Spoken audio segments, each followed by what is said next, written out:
I came to Memphis with my wife. She's head of elections for the Shelby County. She'd been here for 6 months, about the time that Alberto and Suzanne married. I came a little bit later, finishing up things in Indiana. So it was a brief time that we had, just a little less than their marriage, which is interesting. I hope you all took one of these. There's several of them around, and I would ask you to note something. Suzanne and Sarah came to our apartment on the 21st of July, because Suzanne had tickets to see Hamilton.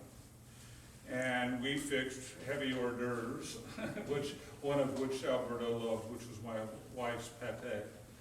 And of course, he'd already been in the hospital, so it was not a time when he felt he could come, and Sarah joined us. I'm glad that she came, and I enjoyed it, and I will tell you I'm a little sorry, because that might have been the last time it would have been the last time I would have seen him. But Suzanne or Sarah, I don't remember which, asked me a question, said, you and Linda are selling the house in Indiana. She said, will you miss anything about Indiana? And I said, yes, the summers. And she said, what do you mean? I said, all of our weather comes up from New Orleans, and it has that humidity that makes it rain, and then it has more like a sauna bath, getting more moist and sticky. And I said, I understand that, having gone to school in Texas, because that was true of Beaumont and Houston and Brownsville, a lot of them, the coastal cities along the water. But as I think about that, I must tell you, I've done things in New Orleans, and I share with them something, and that's what's on the cover of this. I was there working on a building with the architect, and outside the window came a jazz band marching down the street for a funeral. But it wasn't a funeral, it was a celebration. And I said something about that's unique here in New Orleans, and the architect said to me, if you mourn, it's about you. If you celebrate, it's about the person that just passed. And you notice this is a celebration. And I'd remind everybody that that's what we're doing tonight, celebrating that man's life. Interestingly enough, and however brief our relationship was, after the 21st of July, my wife and I had gone back up to help close down the house in Lafayette. And it was on Tuesday morning, July 30th, that my wife called me as I was going to get some Starbucks coffee before I started the drive back to Memphis with the news about Alberto's passing. One of the people that I knew in Lafayette said, what are you going to miss from Lafayette? And I said, no. And he said, well, what do you like about Memphis? I said, I'm going to have to think about that a bit, because person I thought of as my best friend just passed away. It took only that 3 years. We became fast friends. And you heard a lot of his history of his life, and I would point out to you that he was an international man, that going to college in Rome, and I'm going to use the way he would say it, not Rome as we would say it, and all of the things that brought him to America. And I told him more than once that I was terribly impressed that in 7 years, knowing no English, he went from screening T-shirts to actually finishing and becoming a U.S. citizen in 2009. That's a heck of an achievement. I don't know whether any of you have ever been close to somebody that's gone through U.S. citizenship, the full thing. But I had an employee who did that.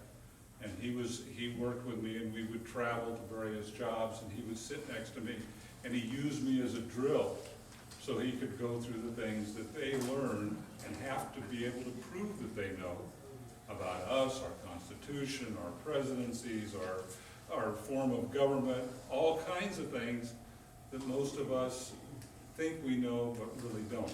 I've got to tell you. So they go through a lot to achieve that. But the thing that bonded Alberto and I will tell you very simply, was his world perspective. I traveled a lot all over the world, starting with going to Japan when I was quite young, when People told me I was going to bring the national kabuki of Japan to the United States. I said, well, if I go over there, is there anything I need to take or do for people? The people that I'm interacting with, and they said, yes, take, the people in Honolulu said, yes, take 3 bottles of scotch with you. Because the Japanese love scotch. And if you're invited into their home, give them a bottle of scotch.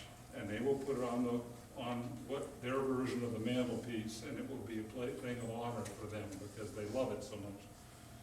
But they also told me something else, and it was good advice. They said, listen to the people who are there, because their perspective on the world will help inform you.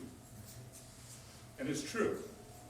Most of us, you know, as I've watched life and I've traveled the rest of the world, Europe, Persian Gulf, done projects. We just started one in Riyadh, by the way. I try to go and I try to listen. My wife and I were in Turkey, and we tried to listen to the person who was our guide. It's one of the only places I never got any traction on the language. You can pronounce the words, but you have no meaning, because it's Arabic words, but it's Far Eastern, actually, construction. But Alberto and I spent a lot of time with his background, of course, with Europe and Italy and South America and Argentina, and he took Suzanne. He was determined that she get a worldview too, and he took her everywhere, including places all over the United States. So we became friends, and I, of course, joked, and he said, I was introduced to him as Armando, not Alberto. And he said, no, my friends call me Alberto. That's my middle name. And I said, well, I do understand that. I'm an Ivan. And unfortunately, it was not a great name to have in the early 1950s. When I grew up, I was about 10 years older than he. So one of the nicknames, my mother said it couldn't be nicknamed, that came along was Van, and that just stuck with me through all my professional career. So I understood his picking a name that he felt suited him best and worked. So in all of that, I will tell you that we had some very interesting conversations. One of the ones that I will always remember is we were talking about why the world is changing. And Alberto gave me a perspective that I thought was very interesting. He said, think about it. All the people in Italy and France and Spain and Germany, all those kids that want it to change. Now think about the United States. They have never been through a hard time. They have never been through a time when you have to suffer, when you have to rebuild. You said you did. You watched it as a kid, and I still remember. I didn't know what they called it at the time. We could only get chicken in Spain. But even when I was young, we couldn't get, it was quite an honor if we could get anything like a roast beef, because it was still food rationing after the war for about 3 or 4 years. But I thought about his perspective, and so yes, of course, why not? Why can't everything be free? If you've never had any time to suffer, you realize, you just think that everything comes naturally. You just put out your hand and it comes to you. Most of us, and I look around this room, know that it also takes hard work, dedication, and for that I honor Alberto. But as I said to Suzanne, he came into our life for a reason, and we must focus on and rejoice in the fact that he did. Will I miss him? Oh yeah. But I must rejoice in the time we shared, not in time that we no longer have. With that, I'd ask Ms. Jeannie Ashford to come forward.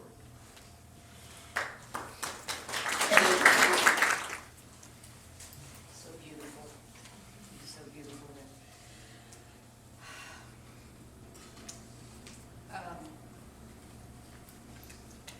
I want to be upbeat, but there is a big hole in my heart, and I just have to express what I've been feeling this past month.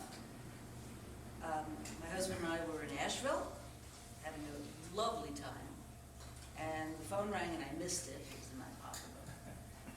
And so I said, oh, Suzanne, and then a text came, and there it was. Alberto died this morning. Just like that, he was gone. And since then, the world has been sadder, a little lonelier, a little less loving, a little less valiant, and, you know, those good kinds of principles that you should have, that everyone should have. It just seems to be missing a bit. I'm a little envious of the people here who've known Alberto for much longer than I have, because I met him through Suzanne, who was my very first girlfriend in Memphis when I moved here 10 years ago. And her life has had some ups and downs. And then when Alberto came, it was, he took her Wheel of Fortune and just put it upright. It never wavered, okay? And it was, I felt so happy that that her prince had come, and that we loved him like he was one of us, like he was the original friend. I mean, Van talked about his worldliness, but you know, he was so smart, so wise, so dedicated to his to family and all that entails. Insightful, educated. You could talk to him about anything. And he had a great sense of humor. If you don't have humor, get out of my way, all right? I remember once they were over our house, and we were making coffee after dinner, and I was using the coffee maker, and Suzanne was next to me. And I put in, you know, and I had dark roast. Put it in, and she says, more. Okay, more. More. He likes it very dark. Open up the whole thing. And so we made him the coffee, brought it to the table, and he had just a little bit. And I said, we made you all this coffee. I used up half of my Starbucks. Why aren't you drinking it? And he said, to me, coffee is just a little cup.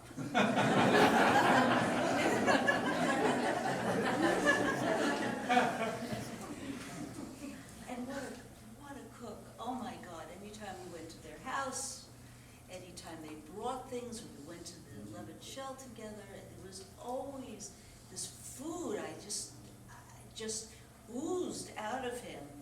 I remember we had a party, and they brought 2 tiramisus, and one got eaten, and one was left for us as a hostess gift. Well, 5 pounds later, I finally had my share of tiramisu for a while. He was such a gentleman, and he loved Suzanne so much. They were so happy together.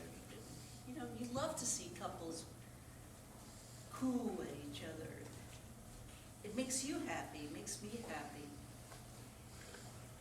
And I am convinced that with Suzanne's current health problems, that might have been the straw that broke his back, because he was so concerned and so anxious about it. So devoted to her. And now, the right band. Celebration is life, but we do have to rally together to support Suzanne in this time. We know how hard it must be, because Alberto has a big hole to fill, if it ever can be filled. Thank you. Vincent Mazzo, or Muzzo, a member of the Italian Club, would like to share a few words.